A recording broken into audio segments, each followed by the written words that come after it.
38 नं बैरबकुंड ब्लक इउ.प लाइमोन गांखंआ रंजालि बैसागु खुंदों। दिनै उदालगुरि जिल्लानि सिङाव थानाय उदालगुरि टाउननि बिष्णुराभा क्रिस्टि संघआ 38 नं बैरबकुंड ब्लक इउ.प लाइमोन गांखंआ सानसेनि हाबाफारि लाना रंजालि बैसागुखौ गाजा गोमजायै खुंफुंदों।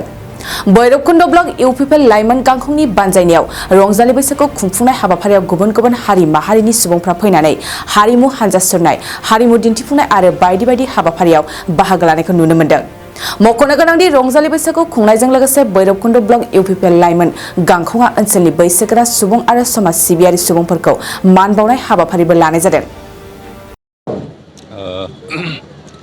रंजालि बैसागुआ जागायजेननाय समाव जुदि आबादारि सुबुंनि आबादारि समाजनि फोरबोमोन, किन्तु दा बेखौ गासै रोखोमनि सुबुङानो गनायना लायसै। दिनै बिजनेसमेनफ्राबो फालियो, साख्रियालफ्राबो आरो आनखि दा पलिटिशियानफ्राबो राजखान्थिगिरिफ्राबो बेखौ खुंनो लाबाय।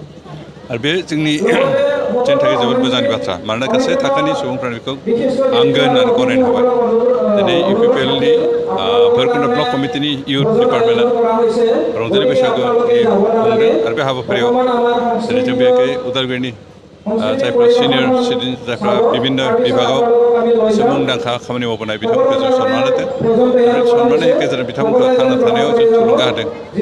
जिहेतु रंजालि बैसागु आसामनि गासै थागिबिफोरनिनो मोनसे उत्सव, आरो बेखौ जों पालन खालामालासिनो थानो हाया। बेखौ पालन खालामनानै गोदान गोदान महर होनो हानायनि गेजेरजोंनो बे जौगालांगोन आरो बैसागु उत्सवआ थांना थायोब्ला दिनै आसामनि थागिबिफोर थांना थानो हागोन। मानोना बेनो जोंनि जातिनि परिचय, जोंनि आसामनि गासै सुबुंफोरनि बे मोनसे परिचय, मोनसे सनमान। बेनिखायनो जों बेखौ अरायसम फोथांना लाखिनांगोन आरो बेखौ खुंबोनांगोन। जोंनि दा उदालगुरि डिस्ट्रिक्टआवहाय मोनसे सुबुङा दिनै रंजा खुसि बा बैसागु फालिदों, बेनि सायाव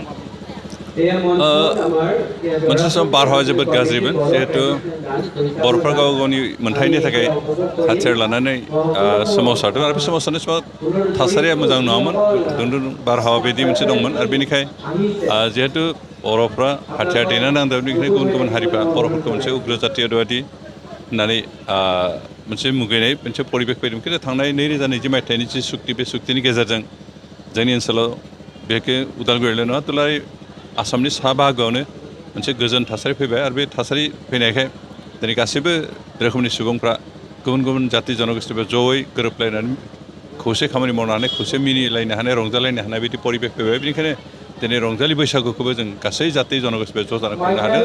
आरो बेयो जोंनि थाखाय, जोंनि ओनसोलनि, जोंनि जायगानि, जोंनि हादोरनि थाखाय जोबोद मोजां बाथ्रा।